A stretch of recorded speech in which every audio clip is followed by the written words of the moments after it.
Hi everyone, Nubkeks here, and welcome to my guide for positioning on ranged assassins in Heroes of the Storm. I did a video with Raynor, just kind of general positioning stuff, mostly focused on support a couple of days ago, and got super positive feedback from you guys. So I'm going to be doing more roles and role-focused positioning videos moving forward.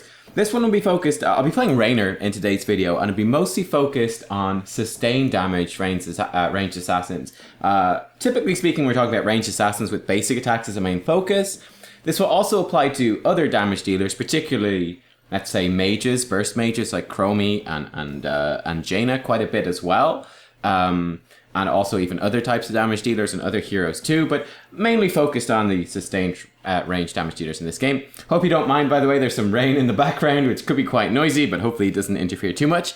The draft is speeding by, which might be of interest to you guys, and I'll see you now in a second in the game. Alright guys, and here we are in the game. As you probably saw, this is a Team League game with some of my friends. And we're going to be playing James Raynor, not a hero I often cover, but I think he's a pretty straightforward hero, and I think he's a really good one to practice if you want to, practice your range positioning. He's kind of like an archetype of what a range sustained damage dealer actually is and what they actually do. I'll obviously be guiding you through my thought process and decision making as we go throughout this game, but right at the start here, what I want to discuss and cover is kind of the fundamental principle behind what a ranged assassin is looking to do, particularly a sustained basic attack focused ranged assassin. I think a good analogy to understand is basically you want to be doing as much damage as possible while also being as safe as possible. I think cars are kind of a good little example here. Driving a car is speed limits, right? Speed limit is saying, well, this is how you can go this fast, and you want to go as fast as you can because you get places quicker. But, you don't want to put yourself in danger when you're driving. You don't want to, put yourself at risk. So this is how fast you can go without putting yourself at risk. It's kind of similar idea with the ranged assassins. You want to be doing as much damage as possible without putting yourself at needless risk. Now, the analogy breaks down a little bit because, you want to err on the side of caution when driving, obviously. Whereas when playing Heroes of the Storm and ranged assassin, you may be going to err on the side of being risky a bit more often than that. And one of the big reasons as well, actually, one of the big mistakes, I should say, that people often make, or one of the pieces of bad advice you often see regarding ranged assassins and assassins in general, or even just Heroes of the Storm in general, is this idea of, don't focus the tank. You never want to focus the tank, you want to hit the squishy targets. And ideally, probably, yes, I mean, the ideal targets, well, if you can kill a damage dealer, that's the best thing. I mean, the same thing is true of, let's say, other similar games, other MOBAs and stuff like that, like Overwatch, right? Ranged, the damage dealers are the best ones to kill because they're the ones that are going to kill you. So, hey, if they can't kill you, then you're happy. Supports, then, probably second most important. Supports are often quite a bit more difficult to kill. Then, obviously, tanks are the last ones you want to kill because they're specifically designed to be difficult to kill. Oftentimes, though, that's, that's not the case. In order to do damage, let's say, for example, in this game, myself as Raynor, it's often going to be quite difficult for us to hit Vala because Vala is also ranged, and, well, both of us are vulnerable, so if she's attacking from her range and I'm attacking from my range and both the tanks are in between, well, she's going to be really far away from me and neither of us can actually attack each other, roughly speaking. So often because of that, attacking the tank is actually a very good idea, especially with sustained range damage. On Raynor, for example, what is the cost to us for attacking a tank? Well, the cost for attacking a tank is just simply a basic attack, and we're firing off, one every, fraction of a second. Raynor's attack is relatively fast when inspired with his W ability, so it really doesn't cost us too much to attack a tank, right? We're still in a relatively safe position. We're churning out some free, steady damage, and there's not much cost in terms of our abilities. Whereas, let's say you're playing on Kel'Thas, this is where burst mages and stuff get a little bit different. When you're playing on Kel'Thas, obviously it's a bit more of an investment because as a burst mage, you're more reliant on cooldowns, so there is a cost when you attack the tank. It's your cooldown, so that's always something to bear in mind. But with Raynor specifically, we can be pretty proactive in terms of doing damage to the tanks, especially because we're very immobile. We're going to spend a lot of time actually hitting the front line. Heroes that we can easily reach without sacrificing ourselves. It's going to be the same thing for Nazeebo on our team. right? He's going to be very happy throwing spiders in at the tanks and just staying safe and throwing his damage out and just doing this consistent sustained damage. And yeah, that's basically what we're looking to do. Swung down here to the bottom lane, by the way. We actually get stuck here for quite a while when our Stitches needs to Hearthstone.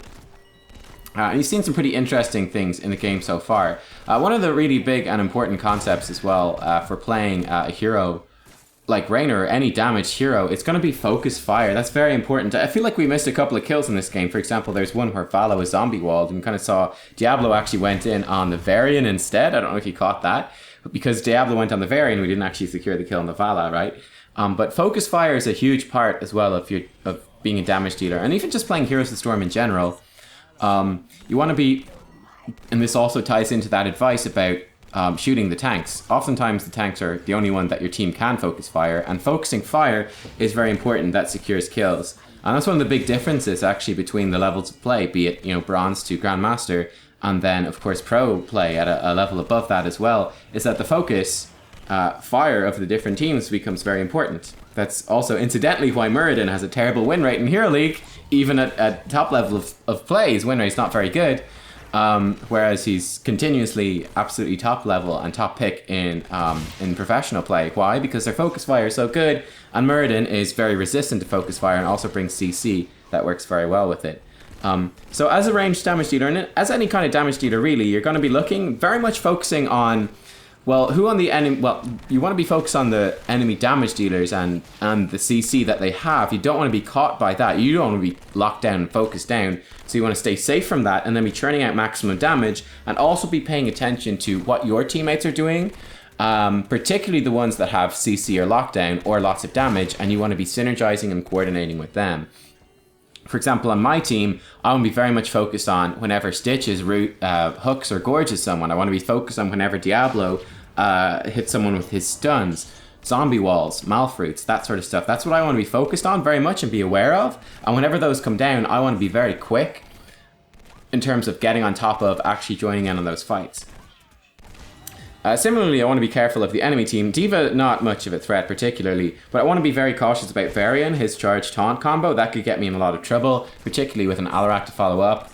And Vala, who does ultimately go, I think she goes Rain of Vengeance in this game, so that's something else to worry about and watch out for. See, at the moment I'm in a very unideal place as Raynor. Our team got caught in a rough spot and we got a couple of pickoffs. And this is very unusual. This is kind of coming from the draft. Also, I totally overextended here. You can see I was getting greedy for a couple of minion kills and XP soak right there. I mistimed it because I used my Q for wave clear to be quick, which is a good idea, but then I overstayed a couple of seconds too long and basically got caught out of position without my Q. It was still 2 seconds left on the cooldown, something like that, and we were only saved by the Stitches. So that was an example of bad positioning, staying too late, getting greedy for that kind of perfect bit of wave clear. Alright, so for example, in this fight right here, you can see initially you start shooting the D.Va, but then Vala moves too far forwards out of position, so we go and we start shooting her instead. And right here, we're not going to run past and start shooting the Oriel or anything like that. We're going to start focusing on the D.Va, and then that's a mistake walking into the explosion. I think we actually walked away with more health than we would have because of our, whatchamacallit, our E, but obviously that's a 40-second cooldown. That's not something you want to spend kind of flippantly. We get a kill on the D.Va though.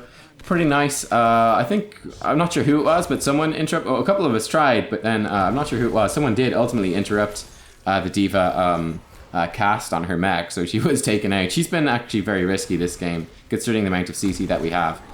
She's been positioned too far forwards, and she's been taken out a couple of times. Get ourselves a kill on the Oriel as well, which is really, really nice.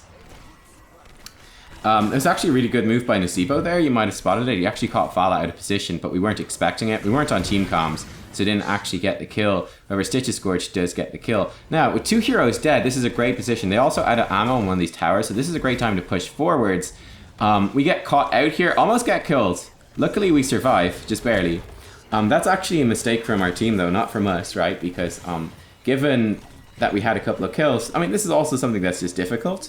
I would think across multiple levels of play, but you know, when you get a kill, you want to be pushing in and you want to actually capitalize on those kills. So in that case, we got a couple of kills. We had a minion wave, half a minion wave pushing forwards. Towers were out of ammo and very low on ammo respectively. The enemy team was in a very rough spot in terms of defending. We had a web weaver turning coming in as well. That's the perfect position to actually push down that fort aggressively. Send one person to turn in the gems, then push aggressively with the 4 and get loads of structural damage. So it was funny, we were actually doing the right thing, but then everyone left and we got almost killed. Now the team did come back, and ironically this is turning into a really good push because of that, because they didn't quite manage to kill us. Vala, again, is her positioning, you can see in comparison, she's far too far forwards and focused on getting kind of this, I'm not sure exactly what she's trying to do. I guess she's trying to focus too much on the squishy targets, and you can see what's happening. She walks really far forwards, and we just turn around and kill her, kind of repeatedly. And it's really snowballing the game for us, because we're getting a lot of kills on this Vala because her positioning is not good. Right there, okay, decision-making process, right? The Oriel is terribly out of position, and Alarak is very low as well. Oriel's position is in fact so bad that our team are going to be able to kill her, even without our help, so we turn around and start shooting and chasing the Alarak instead.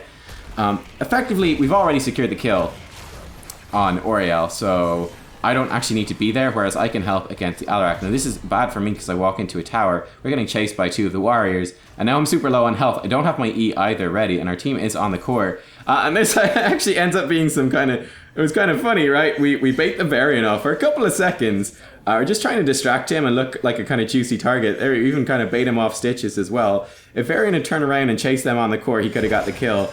But we're just trying to be, like, effectively, our health is so low. If Varian, all he has to do is charge us, taunt us, press his W, basic attackers, we're dead, right? There's no way that we can actually do any damage anymore. We don't have enough health. So there's nothing I can do. But by looking effectively like a very juicy target to Varian, but not actually moving into a position where he can actually hit us, we're able to bait him actually quite badly, and it works out really well for us. So first of all, he's running in circles, he starts moving against stitches, we run forwards quite aggressively and try to look like a very, very juicy target, and then even bait him in even a bit more and then knock him back with our Q, knowing that we can get away with it. So I thought that was kind of like a funny little example of some sort of advanced positioning stuff that you can do. It's effectively poker, it's, you know, bluffing and baiting and just looking like, oh no, don't kill me, I'm super vulnerable, when in fact you're staying safe the entire time. You can use that in lanes as well to like coordinate ganks and stuff like that. And with the couple of that missed. But with those couple of kills, we're able to push here forwards on core, and this is going to be actually the game ending for us. So I mean, hopefully you can see sort of what I'm talking about here with Raynor. Like, we're staying very, very safe. As much as possible, you know, we're not moving forwards aggressively, putting ourselves in danger. You see, I don't know if did I die once or twice? I don't know if I even died in this game. I don't think so. Yeah, no, 0 deaths. Okay, so that's like perfect, right? As the damage dealers, you don't, generally speaking, you rarely want to die. You want to be staying alive, particularly as a sustained damage dealer, right? It's different maybe if you're burst, because hey, you can do your burst and then you're waiting for your cooldowns to be useful again. Whereas as a sustained damage dealer, particularly ranged, which means you can be very consistent with outputting damage, you want to be staying alive as much as possible because you're going to be doing lots of damage. As you can see the damage stats right there. You don't want to die. You want to be alive for as much of the fight as you can because you're consistently pumping out steady damage, and it adds up if you stay alive as long as you can. It's very, very important. So be staying safe, be staying far back, but positioning as aggressively as you can within that safety. That's really the crucial thing. And be aware, what you need to look at is, like I said, what your tanks and your CC are doing and what the enemy tanks and their CC and their damage are doing. And just staying safe from the enemy and then following up on your team. Oftentimes this will mean attacking the tanks and taking down the tanks. That's fine. But like you saw in this game, whenever someone's squishy, like the Vala or whoever walks out of position, you want to obviously focus fire on those heroes and try to take them out. And I think that's really the core of playing range damage in this game, a sustained range damage. Staying alive as much as you can, continuously putting out damage, and then just focusing people that do move out of position while being very respectful of your own position and never compromising your position like the Vala did to get damage on a squishy target, because the return damage that will come to you is going to be very bad. And like I also said, the damage dealers are the best kill targets. They're the ones you really, really want to kill. So for you to die is very, very bad. It's not something you want to do. And yeah, there you guys go. If you have any other tips as well, like for people for range damage that you found very useful, I didn't mention in this one, let me know down in the comments and we can help everyone out. If you like the video, give it a thumbs up. And yeah, let me know any more of these types of videos you would like to see. I'd be more than happy to cover those. So thanks for watching. I will see you all next time for more Heroes of the Storm. Bye-bye.